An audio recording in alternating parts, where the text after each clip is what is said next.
इसलिए आज मैं धन्यवाद देना चाहता हूं सभी आयोजकों को कि आपने यहाँ पर हमको आमंत्रित किया।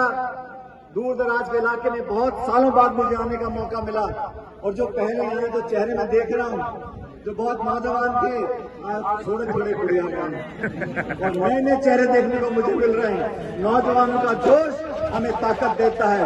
देश और दुनिया में से कोई ताकत नहीं है जो किसान से मजबूत ज्यादा हो। हमारी एकजुटता हमारी ताकत है। आपने हम सब साथियों को साथ दिया। मेरे यहाँ मंच पर जो मजबूत साथी बैठे हैं इन्होंने आपके लिए संघर्ष किया है, किसानों के लिए संघर्ष किया है और आने वाले समय में केंद्र की सरकार को हम झुका मानेंगे।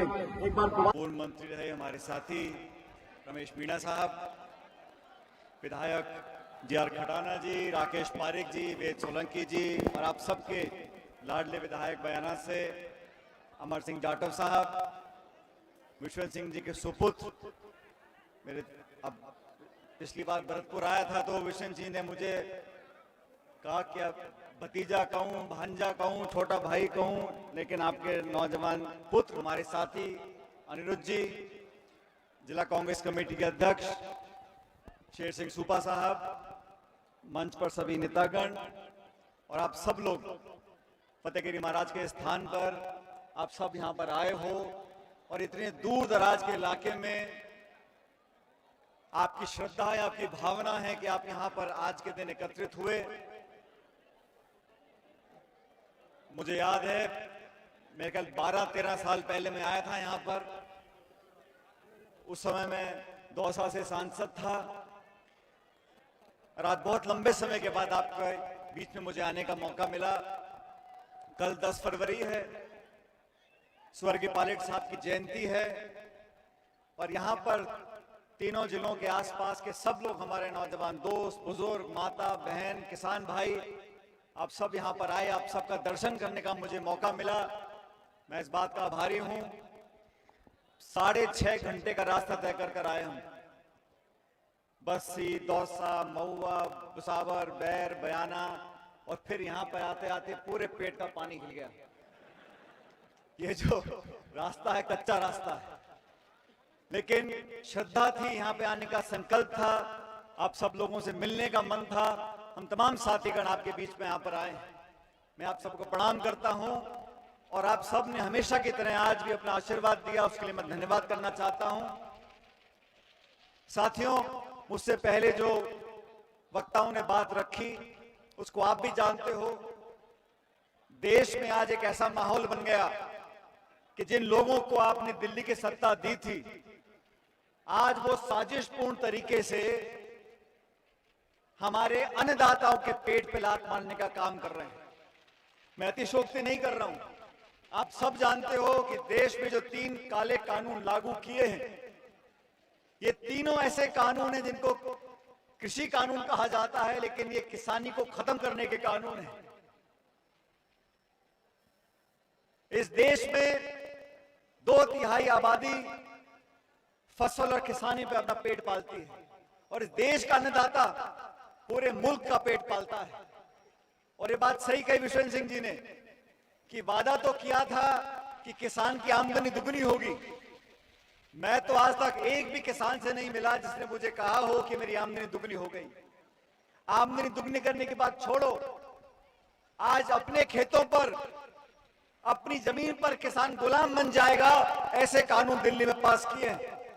पिछले 76 दिन से इस ठंड के महीने में हजारों लाखों किसान दिल्ली की सड़क पर बैठे हैं। अपना घर बार छोड़कर दिन और रात गांधीवादी तरीके से बिल्कुल अमन चैन प्रेम से बैठकर सरकार को कह रहे हैं कि तीनों कानूनों को वापस करो। 3-4 दिन पहले हमने दौसा में किसान महापंचायत करी। हमने प्रस्ताव पारित किया कि देश के किसानों की मांग के सामने केंद्र की सरकार को झुकना पड़ेगा। और ये कोई एक पार्टी की बात नहीं है, कोई सरकार विपक्ष की बात नहीं है, ये हमारे भविष्य की बात है। हमारे बच्चे पोते क्या खाएंगे, क्या कमाएंगे, कहां खेती करेंगे। और आज जो किसान हमारे देश का है, किन हालात में वो जी रहा है, उसका खाद का, बीज का, बिजली का, पानी का खर्चा अलग, उसकी मेहनत भी फ्री, और जो न्यूनतम समर्थन मूल्य है, जो इन कानूनों से खत्म हो जाएगा, संघर्ष उस बात का है। हमारा गेहूं है, चावल है, चना है, सरसों है, उस पे सरकार एक समर्थन मूल्य तय करती है। जब बड़े बड़े 5-6 उद्योगपति माल खरीदना चालू कर देंगे तो पहले 1-2 साल तो माल दाम आपका ढंका देंगे, फिर बोलेंगे साहब ये अनाज मोटा है, काला है, टूटा हुआ है, भारी है, और माल खरीदना बंद कर देंगे।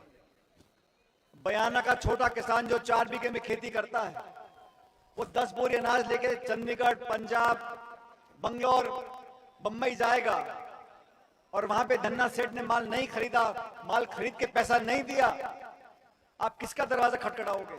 इन कानूनों में कोई प्रावधान नहीं है कि किसान का हित सुरक्षित है।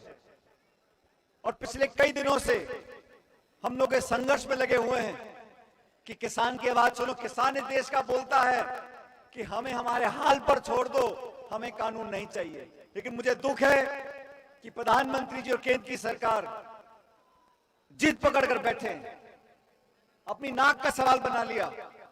अरे कानून वापस लो, किसानों को बुलाओ, उनसे पूछो कि तुम कैसा कानून चाहते हो। मैं भी चाहता हूं कि कृषि में निवेश हो, पैसा लगे, अच्छी फैक्ट्रियां लगे, उद्योग लगे, हमारे किसान के बच्चे पढ़ लिख कर आगे नौकरियां करें। लेकिन किसान को पाबंद कर देना, मंडियों को बंद कर देना, ये किसान कहां जाएगा? हमें आगे की सोच रही साथियों। ये सरकारें बनती हैं, बिगड़ जाती हैं, 5 साल का खेल है। लेकिन जमीन जो हमारी दादा लाई जमीन है, उसका भविष्य में हम लोग कैसे अपने पास रख पाएंगे? किसान को जरूरत है आज एकजुटता की, और किसान की कोई जाति नहीं है। ये रहा हरियाणा, ये रहा उत्तर प्रदेश, जो खेती कर रहा है वो किसान है। वो मीणा है, जाट है, गुर्जर है, यादव है, कोई फर्क नहीं पड़ता। आज किसान की मजबूती के लिए हम सबको इकट्ठा होना पड़ेगा। 12 और 13 तारीख को, जैसा रमेश जी ने कहा, राहुल गांधी राजस्थान आ रहे हैं। गंगानगर, हनुमानगढ़ जिलों का दौरा है, वहां के किसानों को ताकत देकर जाएंगे। इस मुश्किल समय में एकजुटता दिखानी है। आपने देखा दिल्ली की बॉर्डर पर कितनी फौज लगा रखी थी, कितनी पुलिस खड़ी कर रखी है, कीले लगा दिए सड़कों के अंदर, और पुलिस का और किसानों का झगड़ा हो रहा है, सैनिकों का किसानों का झगड़ा हो रहा है। अरे मैं पूछना चाहता हूं, आज इस हिंदुस्तान की सरहद पर बर्फ में, जंगल में, रेगिस्तान में, ठंड में, गर्मी में, वो जो फौजी सैनिक खड़ा है वो किसका बेटा पोता है? अरे किसानों का बेटा पोता फर्क पे खड़ा है। कितने सेठों के बच्चे नौकरी कर रहे हैं फौज में, कितने सेठों के बच्चे नौकरी कर रहे हैं। सरहद पर खड़ा हमारा नौजवान फौजी हमारे गांव से पला बड़ा निकला है। उसका मान सम्मान अगर करना है तो किसान का मान सम्मान करना है।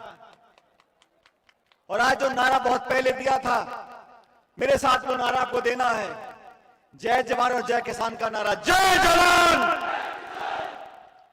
ये नारा इस देश को एक रखेगा, ये नारा इस देश को एकजुट रखेगा, और ये नारा हमको ताकत देगा संघर्ष करने के लिए। हम राजस्थान समेत पूरे देश में किसानों के हित के लिए संघर्ष करेंगे साथियों। और आज मैं आपके बीच में संदेश लेकर आया हूं। हमने मुहिम छेड़ी है, ये महात्मा गांधी का देश है, ये प्यार, भाईचारा, मोहब्बत, आपस में प्रेम रखने वाला हमारा देश, हमारे संस्कार, हमारा इतिहास है। उसी परंपरा को आगे बढ़ाएंगे, गांधीवादी तरीके से, अहिंसात्मक तरीके से, शांति और प्रेम से सरकार को मजबूर करेंगे कि तीनों कानून वापस लो। किसान को बुलाकर बात करो, किसान क्या चाहता है उसकी मदद करो, और फिर नए कानून बनाओ। इसलिए आप लोगों से आग्रह है, आने वाले समय में हम सबको एकजुट रहना है। 36 कौम के लोग ताकतवर तरीके से अगर एकजुट रहेंगे तो हर सरकार को हमारी बात माननी पड़ेगी। और कोई सरकार जनता से बड़ी नहीं है, जनता जनार्दन है। आप लोग जिसका बटन दबाओगे वही जीत कर जाता है विधानसभा, पार्लियामेंट के अंदर। इसलिए आज मैं धन्यवाद देना चाहता हूं सभी आयोजकों को कि आपने यहां पर हमको आमंत्रित किया।